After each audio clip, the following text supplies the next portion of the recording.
Important note, if you never want to miss the world-class stories, then please hit the subscribe button right now. Like the video, share it, and don't forget to comment your thoughts. Thank you. How does the world's most terrifying dictator rules his country? What does daily life look like in North Korea? Just picturing it might make you feel trapped. The regime works relentlessly to control nearly every detail of its people's existence. Where you live, what job you have, what you study, all of it is dictated by the state. Your clothes, your haircut, even the films you're allowed to watch. The government decides it all. Imagine your phone's software taking random screenshots and sending them straight to the authorities, just so they can monitor what you're seeing. If someone commits a crime, even their grandchildren could face punishment. This is the principle of guilt by association. Families live in constant suspicion. Siblings, parents, and children speak in whispers, afraid of each other. Yet in recent years, Kim Jong Un's absolute power has started to slip. A quiet rebellion is brewing, and at the forefront of this hidden revolution are North Korean women. In 1981, a pregnant woman was locked away in North Korea's infamous political prison known as Camp 14. Inside those brutal walls, she gave birth to a son, Shin Dong-hyuk. This child's entire life began and unfolded behind barbed wire. This happened because North Korea follows a harsh rule called guilt by association. If someone commits an act seen as disloyal to the regime, not only they, but their entire family for 3 generations can be imprisoned. So if a grandfather is accused of treason, even his grandchildren can end up in a labor camp. That's how Shin came to be born and raised inside a prison. Because the authorities claimed his family's bloodline was tainted, his childhood was a nightmare. He survived on thin corn porridge and whatever he could find, wild grass, insects, even rats. About 20,000 prisoners were trapped in Camp 14 under merciless rules. If you tried to escape, you'd be shot immediately. If you overheard someone's escape plan but didn't report it, you'd be executed too. When Shin was just 13, he overheard his mother and brother whispering about a plan to flee. Starving and desperate, he informed the guards, hoping they'd reward him with extra food. 7 months later, all the prisoners were assembled in the yard. Shin was forced to stand at the front. Right there, he watched the guards hang his mother and shoot his brother. An execution carried out before his eyes as punishment for their attempt to escape. Afterward, Shin was tortured for 6 months.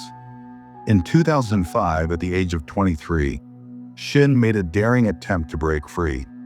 This time, he succeeded. Evading guards and fences, he crossed into China, and from there, he eventually reached South Korea. That's how the world first heard his harrowing story. Shin later became a global voice for human rights, sharing what happens behind North Korea's prison walls. His story even reached the United Nations and inspired the book Escape from Camp 14. Shin once said, "The Bible talks about heaven and hell. In hell, souls burn forever. That's exactly what life was like inside the camp." Stories from survivors like Shin give us a glimpse into daily life under the world's most oppressive dictatorship. So in this video, let's look closer. How do ordinary North Koreans live? How do they survive in a country where fear and control dictate every breath they take? North Korea has a population of roughly 25 million people. On a world map, you'll find it just north of South Korea. To its west lies the massive presence of China. If you look at satellite photos of this region at night, you'll notice something striking. China and South Korea shine bright with countless lights, but between them is a patch of darkness. That dark space is North Korea, officially called the Democratic People's Republic of Korea, DPRK.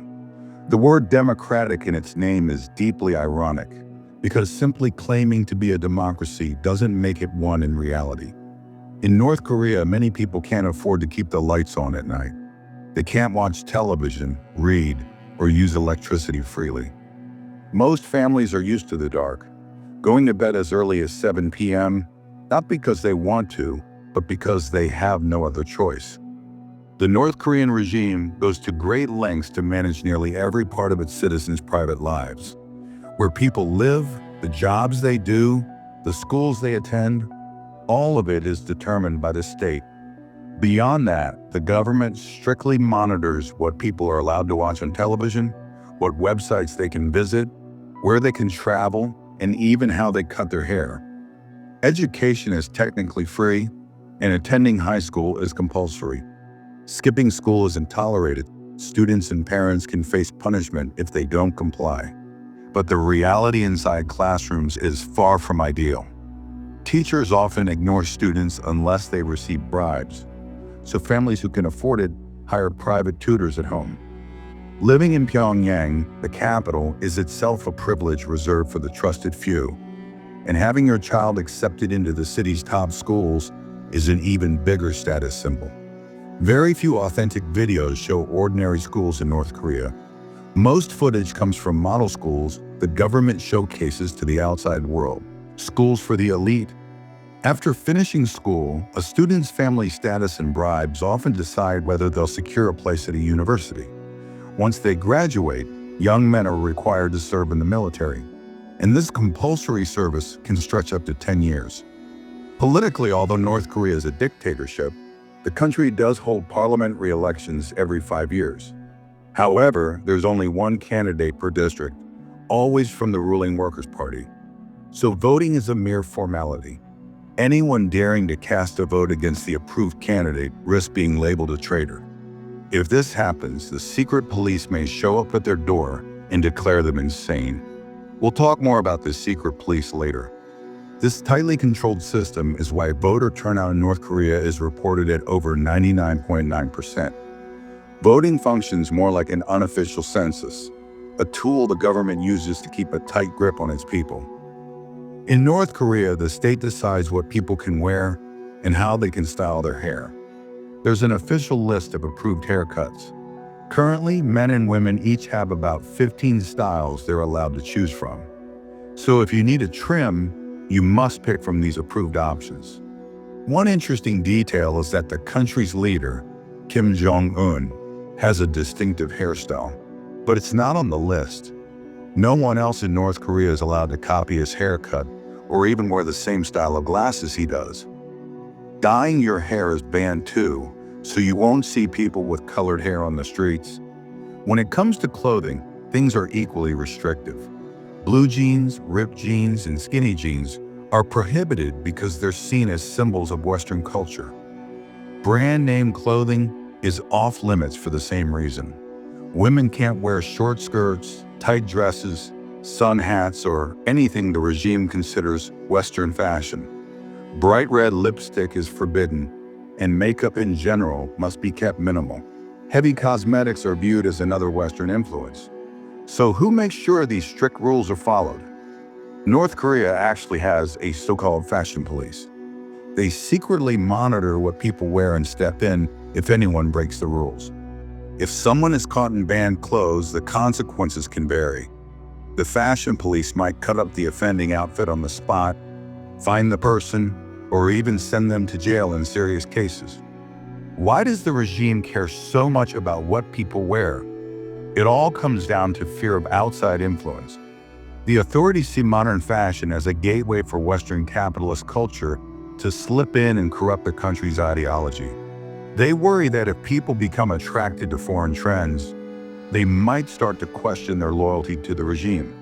This paranoia runs so deep that in 2005, the government even broadcast a propaganda series about proper haircuts called "Let's Trim Our Hair in Accordance with the Socialist Lifestyle." It claimed that long hair was unhealthy and could supposedly lower a person's intelligence. Another bizarre example of how tightly the regime tries to control daily life.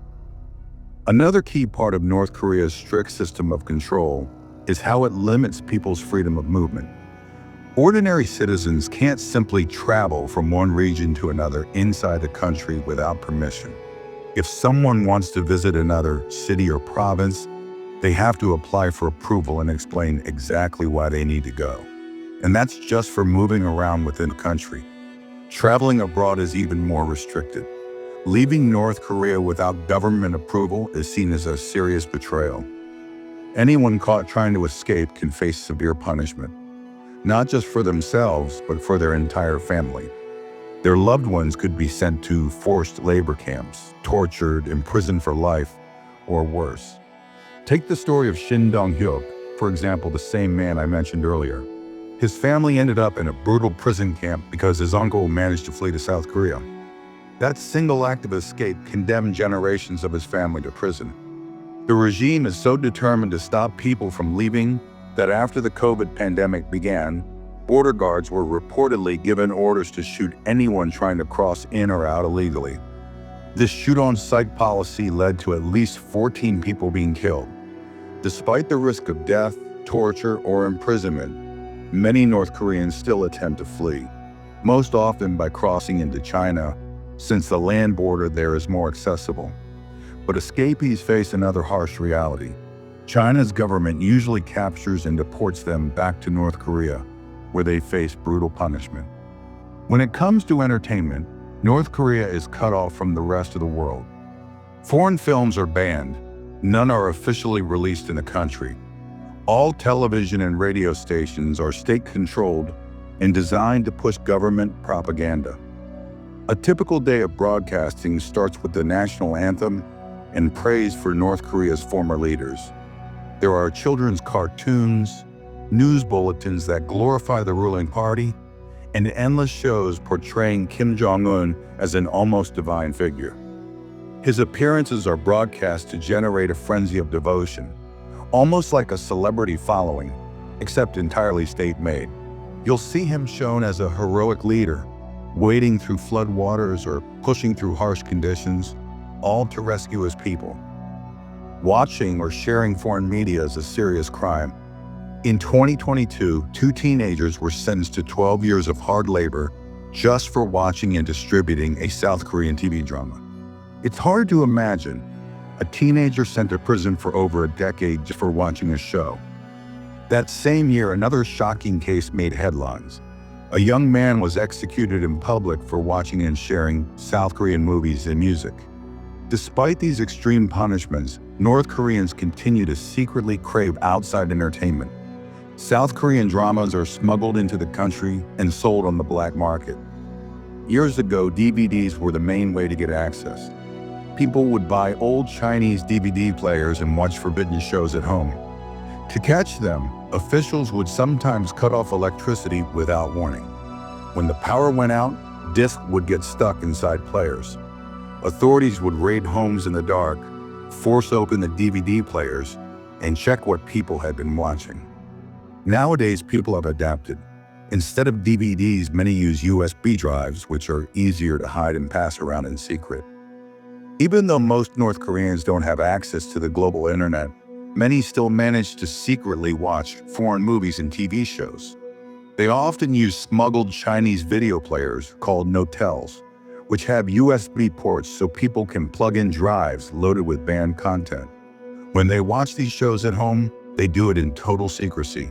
Lights off, windows covered, and the volume turned down so low that even the neighbors can't hear anything. When it comes to internet access, North Korea keeps it under strict control. Ordinary citizens can't just go online freely, they need government permission. And if they do get permission, they're constantly monitored. In internet cafes or libraries, a government minder often sits between every 2 people, watching what they search for. Every few minutes, the computer screen freezes and can only be unlocked with the librarian's fingerprint. On top of that, each session is limited to just 1 hour, and to extend the time, you need to get more official approval. For everyday North Koreans, there is no open internet. Instead, they use a heavily restricted internal network, similar to an intranet. It works on phones and computers, but only a handful of pre-approved websites are available, all selected by the regime. Even so, it's so costly that most families can't afford to use it regularly. Social media, as the rest of the world knows it, simply doesn't exist in North Korea. There have been attempts to imitate platforms like Facebook and Netflix, but they didn't succeed. Meanwhile, the smartphones sold in North Korea are some of the most controlled devices on Earth. Making an international phone call is impossible. The phones are designed to randomly take screenshots of whatever you're doing. These images are automatically sent to the government to keep tabs on users. The software itself is locked down, so only state-approved content appears on the screen. There's no app store to download apps freely. People have to go to physical shops to install the few government-approved apps available. Life under these controls can feel suffocating. Even religion is completely banned in practice. North Korea is officially an atheist state. People have no freedom to openly practice or spread any faith, and doing so can lead to execution. Christians are often singled out as enemies of the state, accused of being influenced by the West, especially America. Thousands have been thrown into political prison camps where they face torture and forced labor. One tragic example is from 2009. A woman named Ri Hyun-ok was executed in public for distributing copies of the Bible.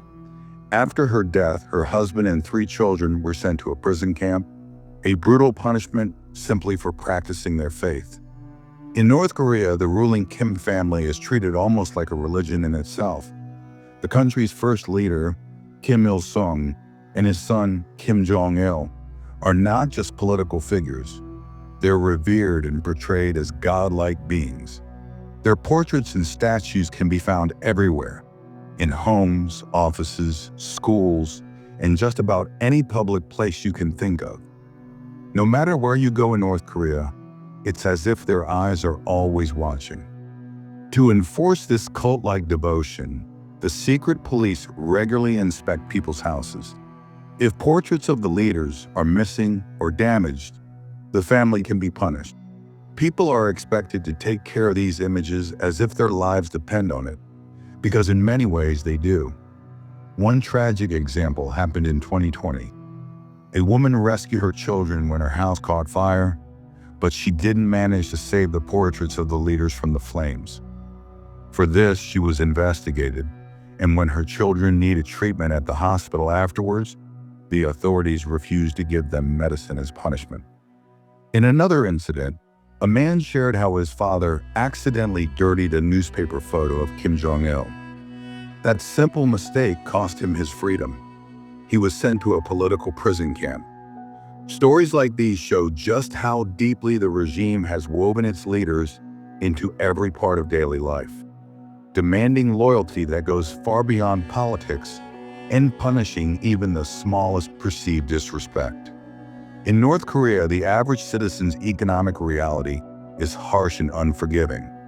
About 69% of people live in such deep poverty that they struggle to afford basics like daily meals, safe drinking water, education, or proper medical care.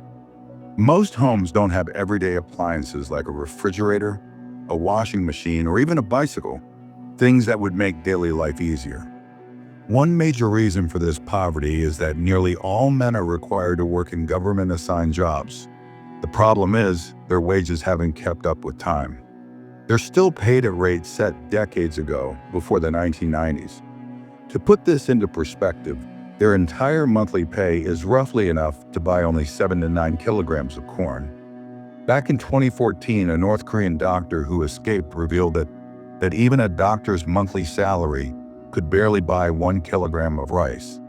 That's how little they earn. Because men earn so little through these government jobs, it's mostly women who keep families afloat.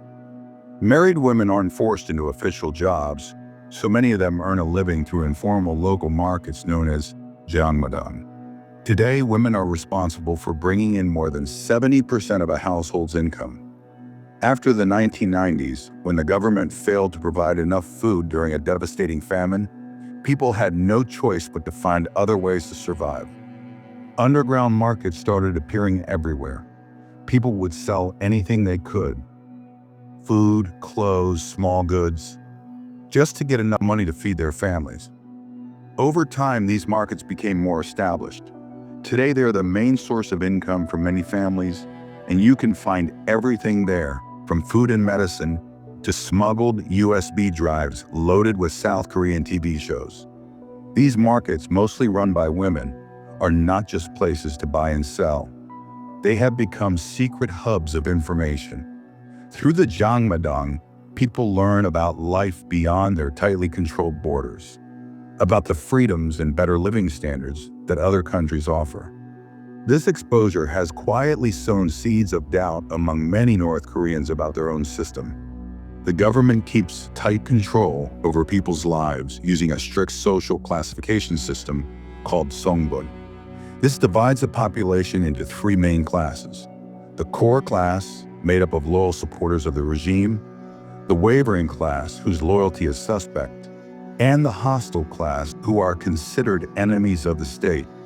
Songbun determines nearly every part of a person's life: where they can live, what jobs they can get, how much food they receive, what kind of health care or education their family has access to, and even whom they can marry.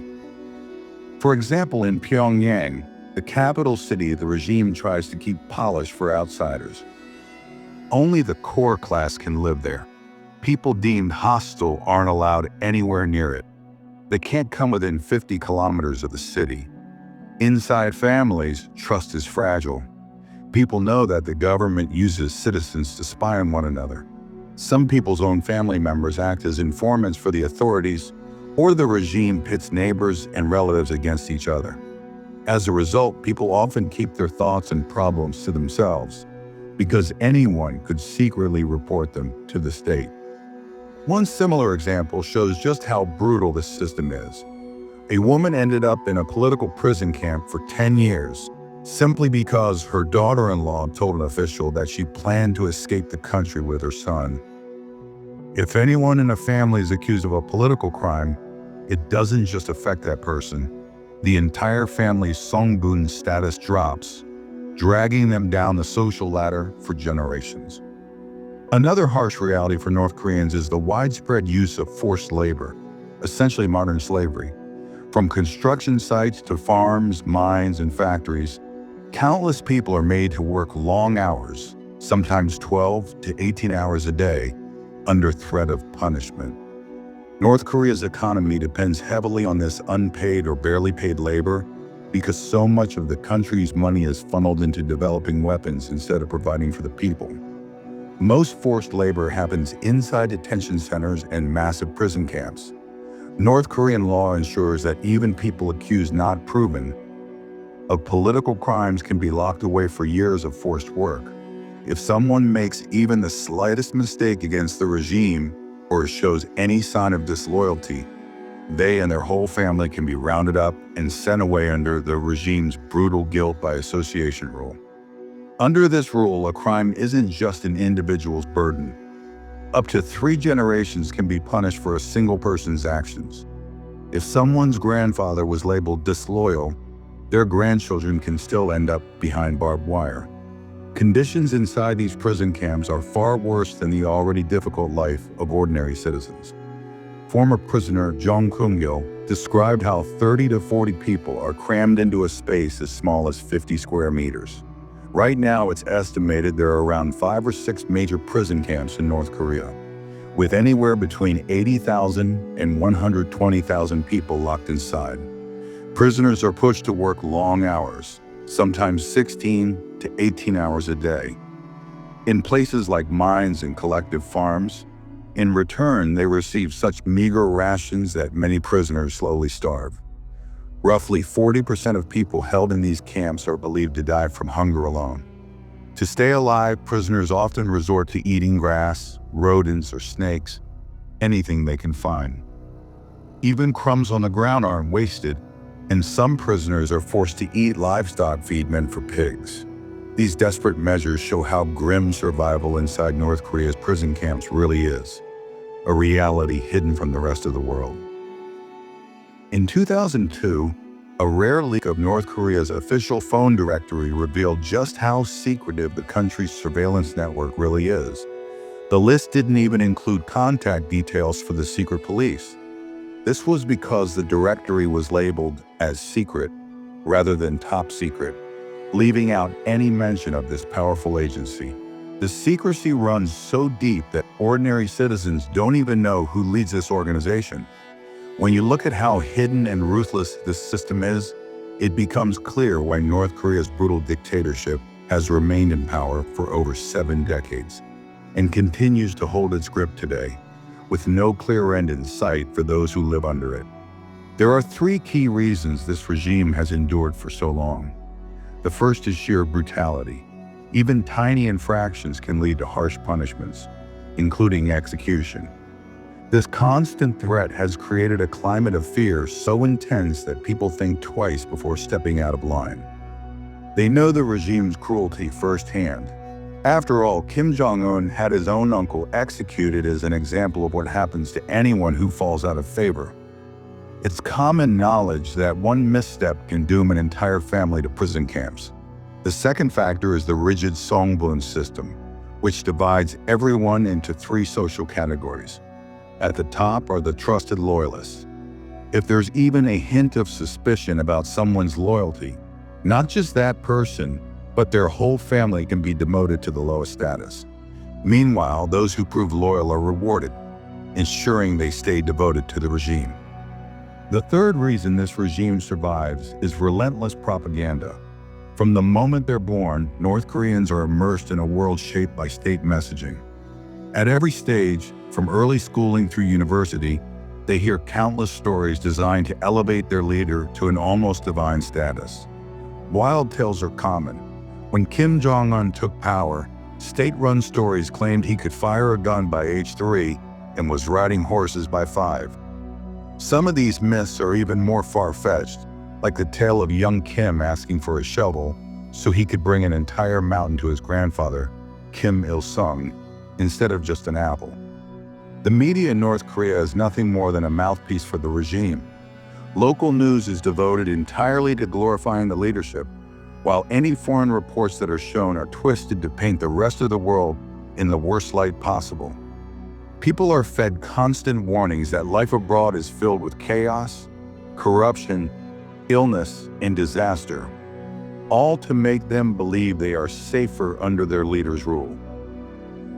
At the same time, North Korean citizens are constantly told that they are the happiest and most fortunate people on earth because they live under the leadership of Kim Jong Un. This message is hammered in through endless propaganda, designed to shape minds and make controlling the population much easier. Yet no matter how brutal or oppressive a dictatorship may be, it cannot last forever. Even in North Korea, there are signs that Kim Jong Un's absolute control is not as strong as it once was. One of the clearest signs is the spread of the Jangmadang, informal local markets mostly run by women.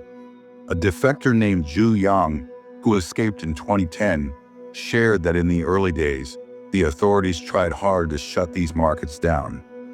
Officials would seize goods and punish those trading outside the state system. But over time, the markets grew so much and became such a vital part of daily survival that nearly everyone began relying on them. Even the regime found it impossible to stamp them out completely.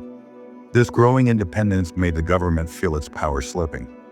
In 2009, they attempted a drastic currency reform to wipe out people's private savings and tighten their grip. But the move backfired. Public anger exploded to such an extent that even this tightly controlled state was forced to apologize and soften its approach. The reason was simple: unity.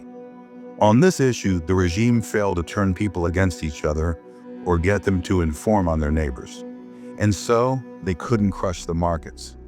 Through these Jangmadang, more and more North Koreans have quietly gained access to foreign media and films, planting seeds of curiosity about the world beyond their borders. The government's web of lies, built over decades to keep people in the dark, is starting to crack thanks to the spread of foreign media. Take Ju Yang, for example. She fled North Korea in 2010 and says that watching South Korean dramas opened her eyes to a world she never knew existed. Today, it's easier than ever for ordinary people to secretly access outside information using simple USB drives. Two striking facts highlight this shift. Around 81% of defectors say they once had access to USBs inside North Korea, and about 98% of those USBs contain banned content that challenged government propaganda. Through these hidden files, more and more North Koreans are quietly discovering the truth about life beyond their borders. Trading and sharing this material often happens at the local markets. These gatherings, illegal as they are, have created new bonds of trust. The government's surveillance system, designed to turn families and neighbors into informants, is starting to break down. Shin Dong-hyuk, who escaped in 2013, shared how he and his friends would secretly watch foreign movies together. In that moment, watching side by side, they knew they could trust one another. This simple act planted seeds of unity that the regime struggles to uproot. Corruption is another crack in the regime's armor. Earlier, we talked about how families must bribe teachers to get their children a decent education. Bribery has become routine in daily life. Many officials rely on these under-the-table payments to supplement their incomes. This means people have learned that harsh rules can be bent if you pay the right price. Though still small, these cracks hint at bigger changes ahead. In the next decade or two, we may finally see hopeful stories come out of North Korea. Every dictatorship eventually creates the conditions for its own collapse. That's an important lesson for us all. We should never forget how vital freedom is. Never let yourself be turned against your own people for the sake of any leader or political party. In any country, real power lies in people standing together. The second lesson is just as important. Never hand over control of your personal choices to the state. What you wear, what you eat, how you style your hair, and what you watch. These decisions should belong to you, not any government. I hope this has given you something to think about and a deeper appreciation for freedom. If you never want to miss such world-class stories, then please hit that subscribe button right now.